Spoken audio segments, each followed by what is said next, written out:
Episode 1 of The Acolyte. Well, I got a lot to say, and if you were there during the 4-hour watch party, then you probably got some of my sentiments. Before we begin, I want to say there's a 10% sale going on right now on TheorySabers.com. Use code THEORY10. The show starts off 100 years before the end of Revenge of the Sith, and I say this because the opening text was 100 years before the rise of the Empire. And that's not 100 years before the Phantom Menace, but 100 years before, well, the end of Revenge of the Sith. The premise in this show is that there are Jedi that have lived in peace for hundreds of years, until now, where a dark side user grows their powers in the shadows. Now, I'm not going to start this breakdown in, order and succession of what's happening. I'm going to give you guys the details and everything right off the bat. So, at the end of this episode, we see the evil guy, the master behind all of this. The Sith, if you will. I mean, it's a evil guy talking about killing Jedi with a red lightsaber. Call it a dark Jedi, a dark Acolyte, a Sith, whatever you want to call it.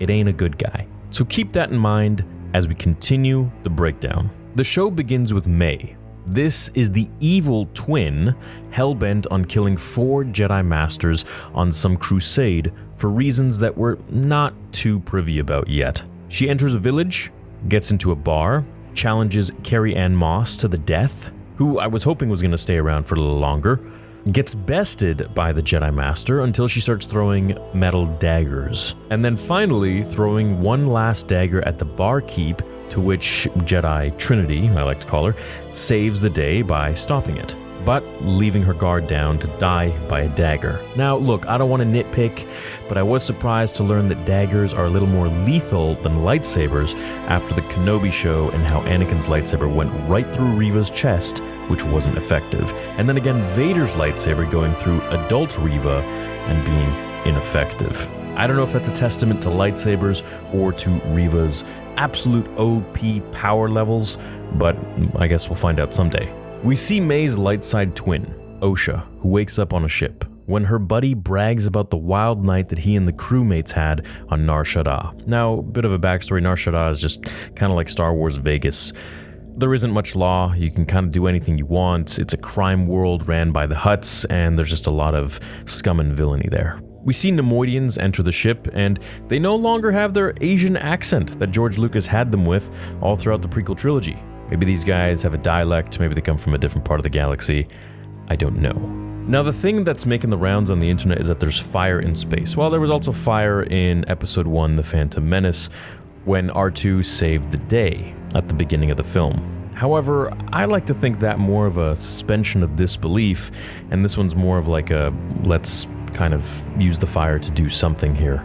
They focus on it a little bit too much, which just sort of takes you out of the scene. That's when people start questioning, wait, is this really possible in Star Wars? And well, hey, it's Star Wars. None of this is really possible, but that's when you start to get the questions. Anyways, the Jedi arrive on the ship, and they're led by Jedi Knight Yord and another Jedi. It seems Yord used to have feelings for Osha, or they used to be close friends. He says he never thought he'd see her again. He kind of fills the audience on what the story is. Osha left the Jedi Order 6 years ago. She was found in a fire when she was around 8, and then they accuse her of killing a Jedi Master. But of course, it was her twin, but none of them know this yet. They take her in a prison transport for questioning to Coruscant. It's nice to see Coruscant again, as Master Sol trains younglings. Then he speaks with Master Vernestra.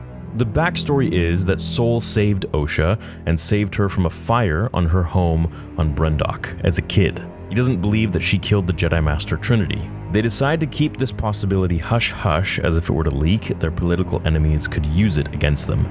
Now, I think they're keeping it hush-hush kind of within the Jedi Council. I don't think they would keep this from Master Yoda. Osha is on the drop ship. It eventually goes down and she escapes. After saving one of the last inmates, he takes the last pod and she crash lands on some ice planet. As Master Sol observes his former apprentice's hologram, we see how he has still got this attachment to her. He's like a much more weak version of Qui-Gon Jinn, in my opinion. He kind of does his own thing, but he's not as confident or stoic as Qui-Gon. He's a little more emotional, I feel like. He recognizes that the Jedi aren't always right, and I think that's cool. He definitely steals the show. Osha wakes up and she has a vision of May and herself when they were young, during the fire on their home world on Brendok. They speak with each other, and I feel like there's some sort of force connection, force dyad thing going on between them to facilitate this. Because they're answering each other's questions here, so it's, there's some sort of a telepathy. Even though they don't know that one or the other is alive. I guess until now. Sol gathers 2 other Jedi, Yord and Daphne Keen's character Jeki, who is a Padawan, which is indicated with her braid. He tells the story of Osha and May, revealing that they are twin sisters and that May started a fire when they were kids. This fire killed their whole family. Jeki says, "Oh, so do you think that May is alive and could be the one?" And Master Sol says, "No, she's dead." They find Osha on the ice planet. She tells them that she didn't kill the Jedi Master. Sol believes her when she says that May did it. He says, "I know." I guess that was a pretty quick switch up. May walks by the beach as she comes to her master, who is saying a Jedi is essentially invincible to metal or lightsabers, except against an Acolyte who fights without a weapon and just stealths their way through everything. An Acolyte kills the dream.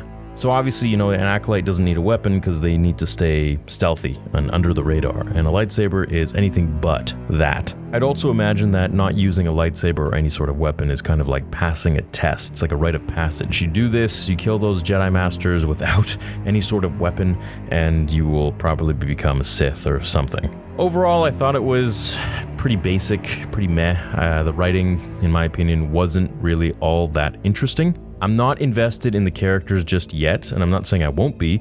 It just takes some time, and that's how it works. You can't just start killing people off and expecting the viewer to be totally invested in the death of these characters right away. You have to spend maybe 1 episode, maybe 2, to get used to them, to build their story, let us connect with them, much like in Game of Thrones.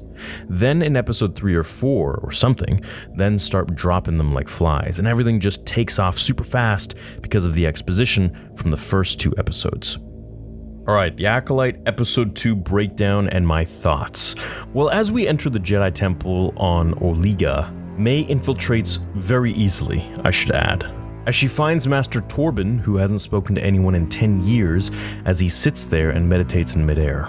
May tries to fight him, but he has the force field shield on him, so that keeps her out and at bay. Now, Master Torbin took the bearish vow, which we find out in a little bit, and I'm going to explain exactly what that is, because the first time we actually learned about this bearish vow was in the 2017 Darth Vader comic, where he fights Kirak in Fila, which I covered at that time. Asking Vader if it was him who caused the shift in the Force of all the Jedi's death. For my transgressions, I took the bearish vow to live alone inside the Force until my true path as a Jedi became clear. I declare my bearish complete, for my brothers and sisters are dead, and their murderer stands before me. I know my path, killer, and its end is also yours. Osha meets Jackie, and Sol speaks with Yord about the twin theory and how they could be working together, that he can't really trust them. Yord is very uptight and a very, very by-the-book Jedi. He's almost kind of like Obi-Wan, just, I don't think, as smart or talented. Vernestra speaks with Sol on hologram and confirms that it's May, Osha's twin sister, as another attack broke out, which was the one against, sleepy Master Torbin. May goes to speak with a potions master at the apothecary who knows about her identity and her Sith master, so I'm guessing this guy is, with her on all of this. Or maybe as her guide. Kind of an underground potions poison maker. Anyways, he makes her poison for Torbin and she leaves. When she tells him not to tell the master about this, and this meaning the poison being a weapon, she makes a point that it wouldn't be good for him or her. Now, her master instructed her not to use any weapons to kill these 4 Jedi that she's trying to kill. The reason for this is because it leaves no trace of evidence behind, which, as you'll see in a minute, she ends up doing. And the other reason, I think it's like a rite of passage, kind of, where if she was able to kill all these Jedi Masters without using a weapon, then she can become a Sith Acolyte or something. As Sol heads to Oliga to speak with the Jedi Temple guys, which are kind of like mall cops, I feel like, May makes her way in and speaks to Torbin, telling him she knows why he took the bearish vow. The first time we hear of this bearish vow was from the Darth Vader comics from 2017 by Charles Soule, where Vader fights Kirak Infila, who took the bearish vow, vowing to remain abstinent from activities of the Jedi, refocusing themselves on the Force only. For example, Kirak Infila took the vow and didn't hide after Order 66 because, well, you don't partake in Jedi activities, which is then how Vader found him. She tells him his past still haunts him, makes him feel guilty for the past, in which we find out he thought he was doing something right at the fire. Now what this is, I can only assume, would be to leave without properly searching for May. He finally opens his eyes and speaks to her, saying he's waited for her for years. He takes the poison and ends himself due to guilt. He says he thought he and the Jedi were doing the right thing. I guess he was there at the fire all of those years ago. He drinks the poison and dies, but not, of course, before leaving the actual vial of evidence right there. The Jedi arrive at the scene of the crime, and Osha tells them the poison vial smells of Bunta. This is from her hometown. They visit the apothecary as Osha wears a wire on the poison maker, who admits May killed Torbin and that their master will be pleased. So they have it all on tape now. The Jedi infiltrate the shop very quickly, and he says all he knows, which is that May will be back tonight, and that she's trying to get revenge on 4 Jedi Masters, 2 of which are dead. And I guess the others are, of course, Kel Naka the Wookiee, and then Sol. Any Jedi who was stationed on Brendok 16 years ago. So obviously this is a personal matter to her. I'm assuming that those 4 Jedi left her to die in the fire. Or perhaps didn't save her parents and ended up saving them. Most likely, it's probably what it is. It's like an iRobot situation. May and Sol end up fighting as they stake her out, and he easily beats her. Yord watches from 2 meters away with binoculars to make sure nothing bad happens to Sol. That was a little bit funny during the live stream. They corner May when she uses force push to create some smoke and sand to escape. As May runs through the city, she steals a speeder, and Osha and her see each other, finally for the first time. Osha tries to shoot a stun blast at her but misses, and I'm guessing this was probably done on purpose because she's used one before. Sol speaks with Vernestra on Holo. She puts a small number of masters together for a council meeting, and Sol says, look, we don't have time for these meetings. We have to find May and stop her from potentially killing more Jedi Masters. Vernestra says, look, it's one thing that your apprentice went rogue, meaning Osha, and I'm wondering what she means by rogue, because that's, kind of like what Ahsoka did, I suppose. Well, she just went rogue by leaving the Jedi Order. So we'll see if Osha actually went crazy or something.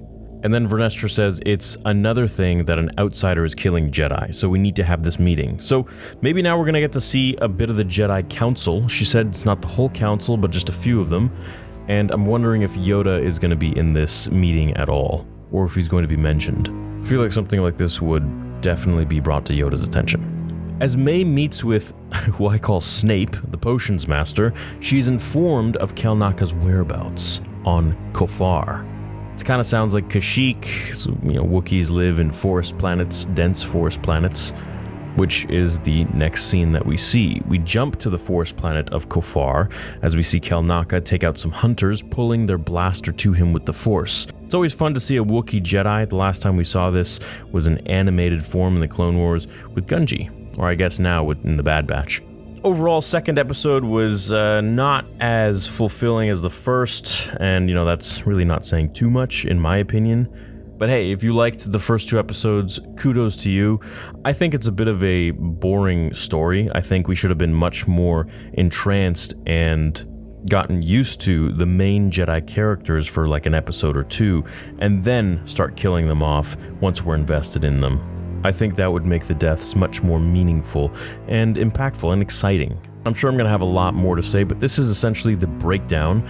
As for episode 3, well, I've heard some interesting things, so we'll see where it goes from here. Hope you all had a great day, and whether you enjoyed it or didn't, remember to be respectful in your opinions. But of course, share them. See you all in the next one. Until then, remember the Force will be with you always.